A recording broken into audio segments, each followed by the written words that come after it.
Subscribe करिए rising Uttar Pradesh को और दबाइए इस बेल आइकन को ताकि आप पाएं यूपी की न्यूज अपने मोबाइल पर सबसे पहले। लखनऊ समेत आसपास के जनपदों व पूर्वी एवं पश्चिमी यूपी के अलग अलग जिलों में अगले 48 घंटे तक हल्की से मध्यम वर्षा के आसार बने हुए हैं। राजस्थान और छत्तीसगढ़ की तरफ से आने वाली हवाओं के चलते कुछ अलग अलग इलाकों में बारिश होती रहेगी। कुछ क्षेत्रों में अधिक तेज बारिश हो सकती है। हालांकि इस दौरान बादल छाए रह सकते हैं, बीच बीच में धूप भी निकल सकती है।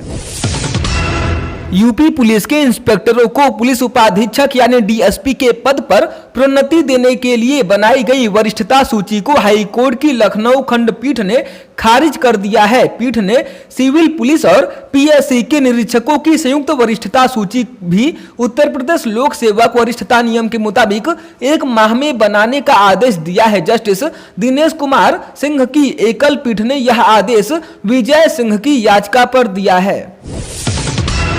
हाथरस में 1 साल पहले युवती संग हुए गैंगरेप मामले में सुनवाई पूरी हुई है।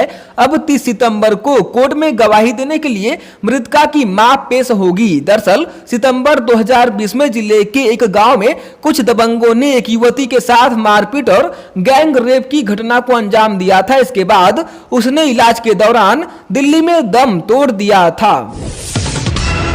हाथरस मामले में सपा प्रमुख और पूर्व मुख्यमंत्री अखिलेश यादव की बयानबाजी के बाद अब भीम आर्मी के प्रमुख चंद्रशेखर हाथरस में पीड़ित परिवार के घर पहुंच गए हैं। यहां पर परिवार से मुलाकात के बाद उन्होंने कहा कि वे आज पीड़ित परिवार के साथ ही रात गुजारेंगे और देखेंगे कि कैसे परिवार संगीनों के डर के साये में रहता है। उन्होंने कहा कि पीड़ित परिवार को अब भी लोग लगातार धमकियां दे रहे हैं। इनका एक एक पल डर में निकलता है। ऐसे में मैं भी एक रात यहां रुक कर देखूंगा कि कैसे इस डर के साथ लोग जी रहे हैं। उत्तर प्रदेश के आगामी विधानसभा चुनाव की तैयारियों में जुटी कांग्रेस को पूर्वांचल में तगड़ा झटका लगा है। पूर्व मुख्यमंत्री पंडित कमलापति त्रिपाठी के प्रपौत्र और पूर्व विधायक ललितेश पति त्रिपाठी ने आईएनसी यानी भारतीय राष्ट्रीय कांग्रेस के सभी पदों और प्राथमिक सदस्यता से इस्तीफा देने का ऐलान किया है। वाराणसी में उन्होंने कहा कि पीढ़ियों से जो लोग कांग्रेस के साथ जुड़े हैं उन्हें नजरअंदाज किया जा रहा है।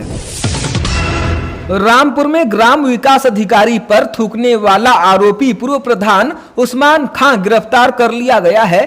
फर्जी डेथ सर्टिफिकेट न बनाने पर दबंगों ने दस्तावेज फाड़कर वीडियो के मुंह पर थूक दिया था। साथ में मारपीट कर तमंचा सटाकर जान से मारने की धमकी दी थी। मामले के बाद ग्राम विकास अधिकारी फूट फूट कर रोए थे।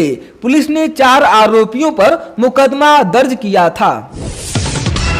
लखनऊ के गोमती नगर थाने में साइंस सिटी कंपनी के खिलाफ 11 लोगों की शिकायत पर 4 और ठगी के मुकदमे दर्ज हुए। पीड़ितों ने डीसीपी पूर्वी संजीव सुमन से मिलकर कार्रवाई की मांग की थी। इन लोगों से कंपनी के एजेंट ने निवेश के नाम पर करीब 20 लाख रुपए ठग लिए थे। कानपुर के बिधनू थाना क्षेत्र में पेट्रोल पंप संचालक के बेटे की देर रात गोली लगने से मौत हो गई। अब केस से जुड़े 50 लाख रुपए के सौदे का मामला सामने आया है। दरअसल मृतक की पत्नी ने अपने ससुर पर पति की हत्या का आरोप लगाते हुए तहरीर दी है। इस बीच एक वीडियो सामने आया जिसमें मृतक की मां 20 लाख नगद और 30 लाख के जेवर देकर बहू के परिवार वालों से तहरीर वापस लेने के लिए सौदा करती नजर आई है। आगरा में डेंगू के मरीजों की संख्या हर दिन बढ़ रही है। बीते 24 घंटे में डेंगू के 22 नए मरीज मिले हैं। वहीं बुखार से पिनाहट में 3 और मासूमों की मौत हो गई। 3 बच्चों की मौत के साथ अब पिनाहट कस्बे में 8 बच्चों की मौत हो चुकी है। इस तरह आगरा में बुखार से 18 बच्चों की मौत हो गई है। कस्बे में बुखार से लोगों में दहशत मच गई। इलाहाबाद हाई कोर्ट ने सहायक अध्यापक भर्ती परीक्षा 2018 में पूछे गए एक प्रश्न के उत्तर को गलत माना है। कोर्ट ने गलत उत्तर का 1 अंक उन अभ्यर्थियों को देने का निर्देश दिया है जिन्होंने हाई कोर्ट में अपील अथवा याचिका दाखिल की थी और जिनके परीक्षा में सफल होने से 1 ही अंक कम पड़ रहे हैं। सबसे बड़े राज्य उत्तर प्रदेश की सत्ता में वापसी के लिए बीजेपी रणनीति ऐसी बना रही है कि कहीं कोई मतदाता हाथ से न फिसले। प्रदेश संगठन के साथ समन्वय के लिए चुनाव प्रभारी बनाकर भेजे गए केंद्रीय शिक्षा मंत्री धर्मेंद्र प्रधान की टीम में 7 सह प्रभारी हैं, जिनमें से 6 को सभी 6 क्षेत्रों में स्थानीय समीकरणों के हिसाब से चक्रव्यूह बनाने का जिम्मा सौंपा गया है। चुनाव प्रबंधन प्रभारी बनाए गए केंद्रीय सूचना प्रसारण एवं खेल मंत्री अनुराग ठाकुर के साथ दिन भर चली मैराथन बैठकों में प्रवास कार्यक्रम और अभियानों पर मंथन चला। उत्तर प्रदेश में गन्ना किसानों को एक और सहूलियत दी गई है। ऑनलाइन घोषणा पत्र भरवाने की प्रक्रिया अब और सरल कर दी गई है। पंजीकृत किसानों को अब वेबसाइट पर पहचान पत्र अपलोड नहीं करना पड़ेगा। यह कदम विभाग ने टोल फ्री नंबर पर मिले सुझाव के तहत उठाया है। इससे वेबसाइट पर ऑनलाइन घोषणा पत्र भरवाने में किसानों को बड़ी राहत मिली है।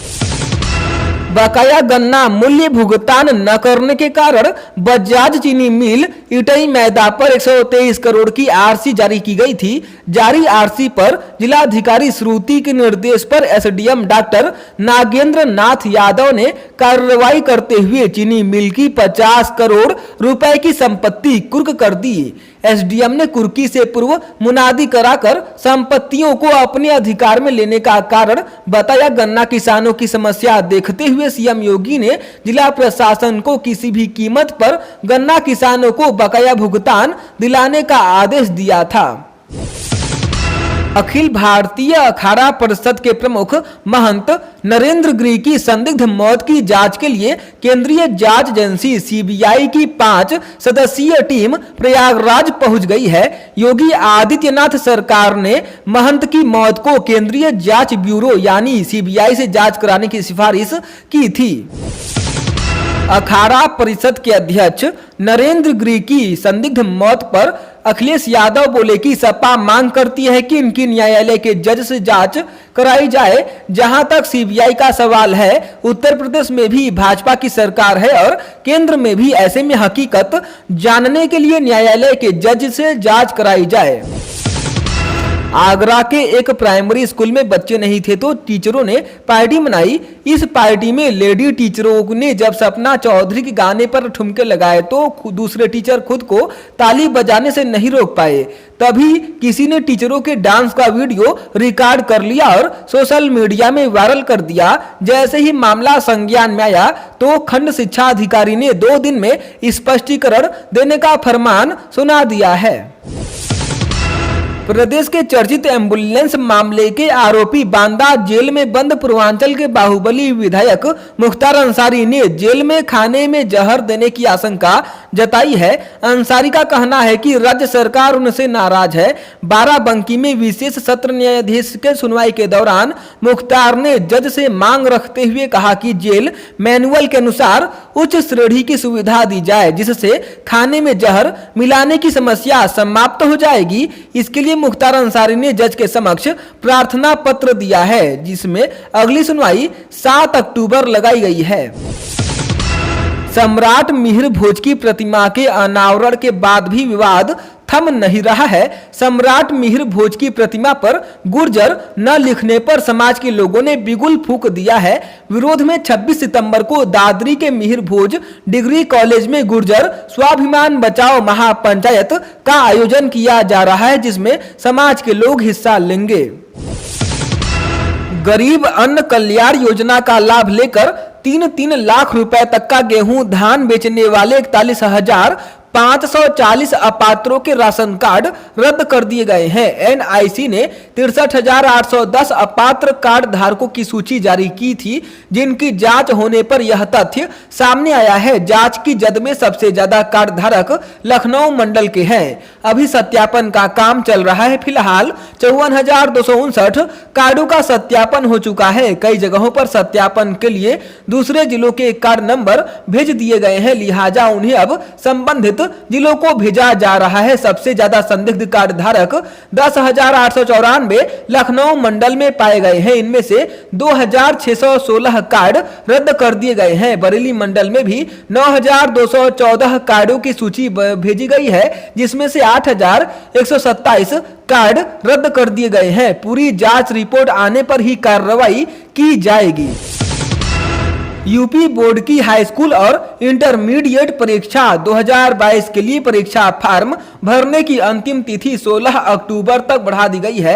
100 रुपए विलंब शुल्क के साथ 19 अक्टूबर तक फॉर्म स्वीकार होंगे। वहीं कक्षा 9 व 11 में प्रवेश के अग्रिम पंजीकरण की तारीख 16 अक्टूबर तक बढ़ाई गई है। कोरोना के कारण फीस जमा न हो पाने के कारण MLC सुरेश कुमार त्रिपाठी बोर्ड ने अंतिम तिथि बढ़ाने की मांग की थी।